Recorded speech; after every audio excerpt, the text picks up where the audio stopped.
తల్లిపాల వారోత్సవాల సందర్భంగా రెయిన్బో చిల్డ్రన్స్ హాస్పిటల్ విజయవాడ వారు మరి తల్లి పాలను డొనేట్ చేసే తల్లులకు మరి ఈరోజు సన్మానం చేయడం జరిగింది. మన ముందున్నారు డాక్టర్ సౌమ్య గారు.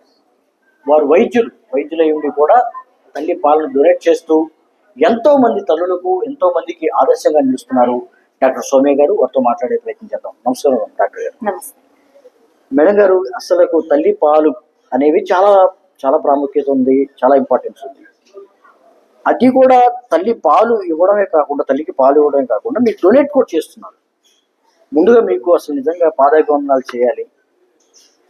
ఎలా అనిపిస్తుంది? అంటే ఈ తల్లి పాలు డొనేట్ చేయాలని మీకు ఎలా అనిపిస్తుంది? అంటే అదే సో 7 years బ్యాక్ ఇది నా second baby. So first baby అప్పుడు నేను డెలివరీ అయిన 1 month కి నా ఫ్రెండ్ డెలివరీ అయింది. సో తను కూడా ఒక డాక్టర్. అప్పుడు మిల్క్ ఎన్ఐసిలో ఉంటే ఫార్ములా ఇవ్వకూడదు, బ్రెస్ట్ మిల్క్ ఇవ్వాలని ట్రై చేసినా దానికి ఫస్ట్ 2-3 days రాలేదు.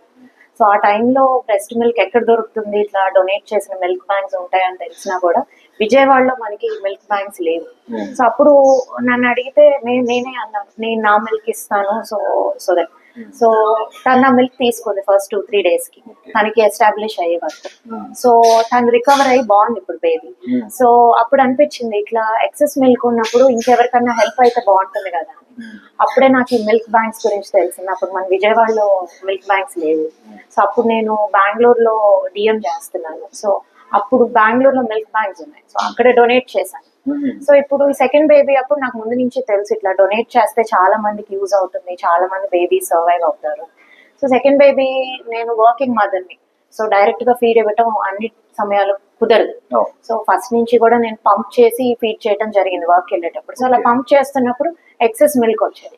సో ఫస్ట్ నుంచి కూడా స్టోర్ చేసి నేను ఇది ఎవరికైనా డొనేట్ చేద్దాం అనే దీంతోనే ఫస్ట్ నుంచి ఉన్నాను. సో అట్లానే ఇక్కడ రెయిన్బో హాస్పిటల్స్ కి డొనేట్ చేయడం జరిగింది. అంటే మీరు ఒక వైద్యులుగా ఉంటూ, అంటే ఒక అపోహ ఉంటుంది మామూలుగా, తల్లి పాలు ఎక్కువ ఇచ్చేవద్దుగా, చాలా నీరసపడిపోతారు, చాలా నీరసంగా ఉంటుందని ఒక అపోహ అయితే సమాజంలో ఉంది. అంటే మీకు అది ఏమైనా అనిపించిందా? ఆ ఫీలింగ్స్ ఏమైనా ఉన్నాయి? బ్రెస్ట్ ఫీడింగ్ ఈజీ కాదండి, డెఫినెట్ గా అనుకున్నంత. బ్రెస్ట్ ఫీడింగ్ చేస్తున్నప్పుడు ఎండ్ ఆఫ్ ద డే తల్లికి చాలా నీరసంగా ఉంటుంది. స్పెషలీ వర్కింగ్ మదర్స్ కి ఎండ్ ఆఫ్ ద డే ఒక్కోసారి గివప్ చేయాలనిపిస్తుంది, ఇంకా నా వల్ల కాదు అనిపిస్తుంది. బట్ మనకి బ్రెస్ట్ మిల్క్ యొక్క ఇంపార్టెన్స్, బేబీ మనమే చూస్తాం ఎంతో డిఫరెన్స్ ఉంటుంది.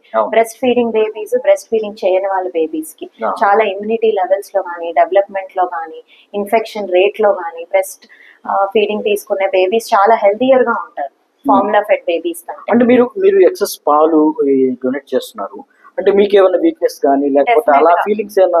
డెఫినెట్ గా ఉంటుంది. నేను ఫస్ట్ నుంచి కూడా డైట్ కి చాలా ఇంపార్టెన్స్ ఇస్తాను. హై ప్రోటీన్ డైట్ ప్రాపర్ గా తినటం చాలా ఇంపార్టెంట్. సో వెయిట్ లాస్ కోసం చూసుకున్నా ఇట్లా డైట్ తక్కువ చేసి తింటాము, ఇట్లా చేస్తూ ఉంటాయి డెలివరీ అయిన తర్వాత. అలా కాకుండా హెల్తీ ఫుడ్ తీసుకోవటం చాలా ఇంపార్టెంట్. అంటే మీరు వైద్యులు కాబట్టి, మీరు డాక్టర్ కాబట్టి మీరు ఏ ఫుడ్ తీసుకోవాలి ఏంటనే తెలుస్తుంది. కానీ కొంతమంది మదర్స్ కి తెలియదు కదా, వారికి ఇచ్చి మీరు సందేశం ఏంటి? అదే టైం టు టైం ఫుడ్ తీసుకోవాలి. స్పెషలీ హై ప్రోటీన్ డయట్ అని చాలా ఇంపార్టెంట్. ఏదో తిన్నాం కదా అని ఎక్కువ క్యాలరీస్, అన్నం ఎక్కువ తినేసి నెయ్యి ఎక్కువ తింటే పాలు వస్తాయి, అన్ని అపోహలు. సర్టెన్ గ్యాలక్టోగాగ్స్ అని ఉంటాయి, ఆ ఫుడ్స్ మనం ఎక్కువ తీసుకోవాలి. ఫర్ ఎగ్జాంపుల్ ఓట్స్ అని, brown rice, quinoa, almonds, so dry fruits ఏంటి, సో రా పపాయ, ఇలాంటివి ఎక్కువ మోతాదులో తీసుకుంటే మనకి మిల్క్ ప్రొడక్షన్ అనేది ఎక్కువ అవుతుంది. అన్నిటికంటే కూడా మిల్క్ ప్రొడక్షన్ ఎక్కువ అవ్వాలి అంటే బేబీని ఫీడ్ చేయడం ఇంపార్టెంట్.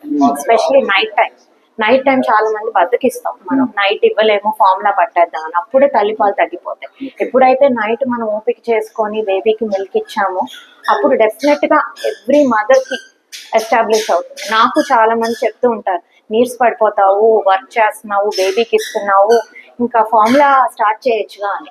సో నాకు ఇంపార్టెన్స్ తెలుసు కాబట్టి నేను ఒక డ్రాప్ ఆఫ్ ఫార్ములా కూడా ఇవ్వలేదు. నా ఫస్ట్ బేబీకి ఇవ్వలేదు, ఇప్పుడు సెకండ్ బేబీ 3.5 months ఒక డ్రాప్ ఆఫ్ ఫార్ములా అనేది నేను ఇవ్వలేదు. అంటే ఇప్పుడు మీరు డొనేట్ చేసిన తర్వాత అంటే సమాజం నుంచి కానీ లేకపోతే మీకు తెలిసిన వాళ్ళ దగ్గర నుంచి కానీ ఎటువంటి ఫీడ్బ్యాక్ వచ్చింది, ఏమంటున్నారు మీకు? సో మా మదర్ అయితే నేను ఇట్లా బ్రెస్ట్ మిల్క్ డొనేట్ చేసావు కానీ ఎవరికి చెప్పద్దు, ఎందుకంటే దిష్టి తగులుతుంది. Yes. ఇది కామన్ గా ఉండే అపోహ. దిష్టి తగులుతుంది, నీ పాలు తగ్గిపోతాయి. పంప్ చేస్తుంటే కూడా అన్ని క్లోజ్ చేసుకొని చెయ్యి. హాస్పిటల్ ఎక్కడ పడితే అక్కడ పంప్ చేసుకుంటాం, అందరు కళ్ళు పడతాయి.